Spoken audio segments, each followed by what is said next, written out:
दोस्तों नमस्ते। एक दुख की खबर है जो मैं आप तक पहुंचा रहा हूं। यकीन नहीं हो रहा, लेकिन सच है कि हमारे बीच अब बबलू विश्वकर्मा जी नहीं रहे। जी हाँ, भोजपुरी सिनेमा जगत को एक आघात पहुंचा है। सारे ही सोशल मीडिया प्लेटफॉर्म्स पर मैं देख रहा हूँ भोजपुरी के जो कलाकार हैं वो बबलू विश्वकर्मा जी के साथ की खुद की तस्वीर और एक सूचना शेयर कर रहे हैं।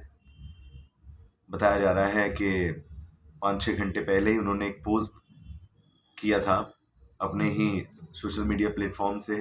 खून की ज़रूरत उन्हें थी और अब 5-6 घंटे बाद ही न्यूज़ ये मिल रही है कि हमारे बीच वो नहीं है।